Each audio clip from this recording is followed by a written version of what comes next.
Hi there, I'm Annalisa from the Parlay team. At Parlay, we believe in the power of student-driven discussions, and our goal is to help make those discussions more meaningful, inclusive, and data-driven. So whether you're teaching online or you're back in class in the fall, you can incorporate Parlay's discussions to build a strong classroom community and make it super engaging. There are three main parts to Parlay. The first is the Parlay Universe, and this is a topic library with thousands of discussion topics that are made from teachers all around the world, experts, as well as our team. You can use these discussions in your own classroom and make any adaptations to best suit the needs of your class. You could also create your own. Then you'd run an online roundtable, which is an online written discussion where students respond to the prompt that you've created. There's some really awesome data visualizations, and students can be anonymous. They could be given anonymous identities. And the last piece is the live roundtable. And so this is kind of like a Socratic seminar with technology on the side.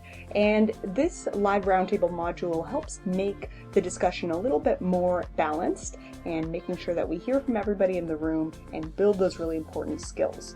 Today we're going to be focusing on the online roundtable, and I'm going to show you what that's like from the student view and the teacher view.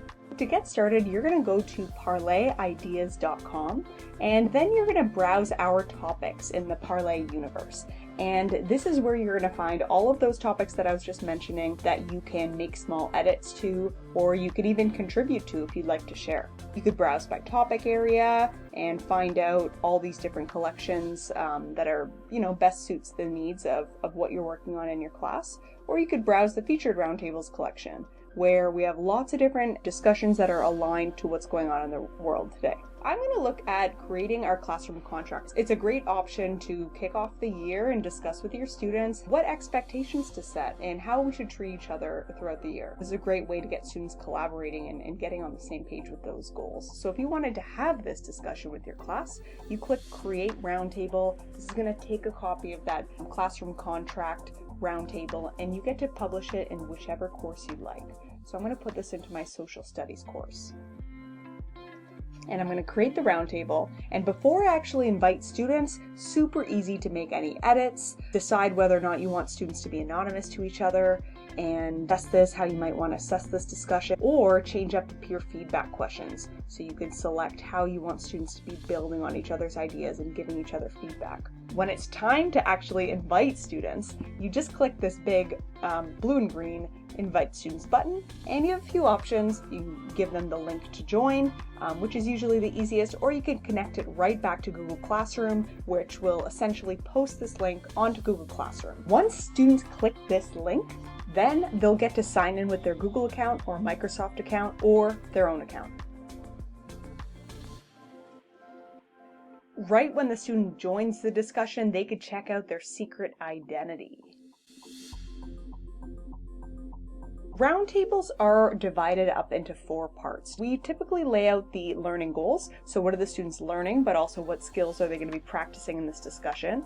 And then we're going to give them some content. So in this case, we're going to review what is an expectation, why do we need class expectations, and think about some ideas of how would you like to be treated by your classmates and what type of learning environment do you want to learn in? And then, in this case, we're going to ask those discussion questions. So often cases, these are higher order thinking questions, getting students to really share their opinions, their experiences, and their ideas. And that's going to make the discussion really diverse and prompt really great discussion. And then the last piece is we'll give them some peer feedback instructions. So this will make it really easy to get students giving substantive feedback to their peers, and again, prompting and continuing a discussion. The student then can write their ideas here on the right-hand side.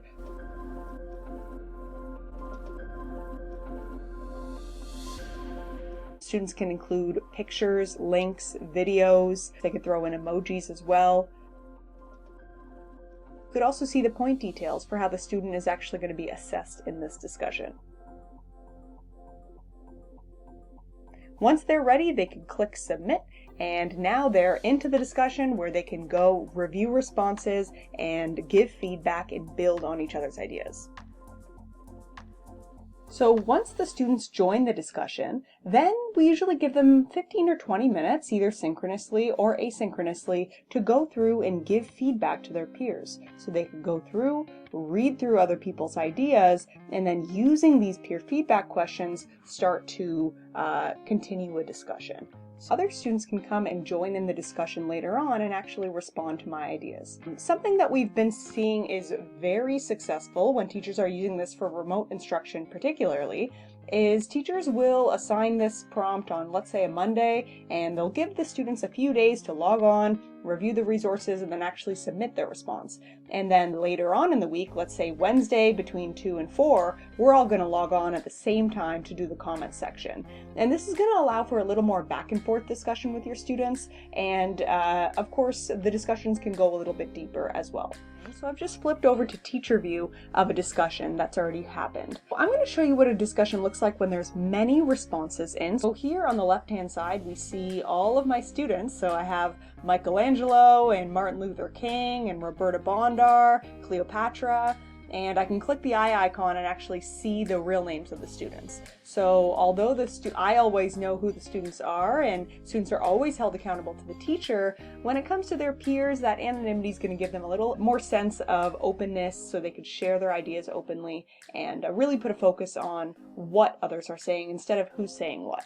I could scroll down here now and I could see all the student responses. So of course here's Michelangelo, this is his idea. If I wanted to star this, I could do that and really highlight this for the rest of the class. Perhaps this is a really awesome example of a response, or maybe there's a really good example down here of great collaboration that has gone on in the discussion. So we see Cleopatra responded, Martin Luther King responded, Michelangelo, etc.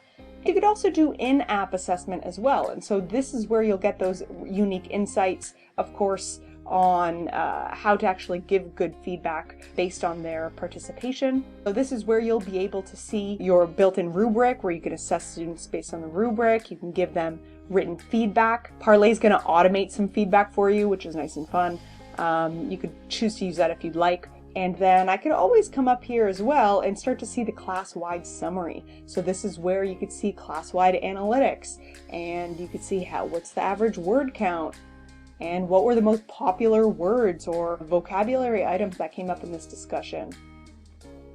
And then lastly, you could also see this really cool chord diagram, and this is where you get a good visual representation of how students were interacting with each other, and you could actually hover over each one and really understand the back and forth discussion. You can export all of this data back to Google Drive or CSV file, which is pretty simple. That's the online roundtable in a nutshell, and now I'm going to show you what the live roundtable looks like. This can happen either online or in class, and it can also really help students to be more aware of who else is in the discussion and when to speak up. Before the discussion actually starts, you would simply share the link with everybody. If you're in a physical classroom, of course they would all have devices with them. If you're in an online environment, then you'd open up Zoom or Google Meets and share the link there.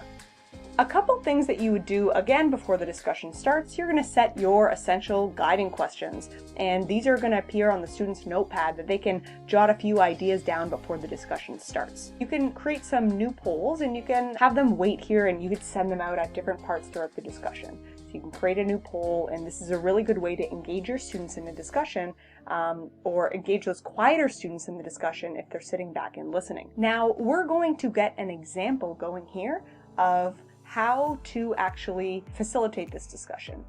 So when the students have something to say, they're going to start tapping in with a new idea, a challenge, a build on, or a question.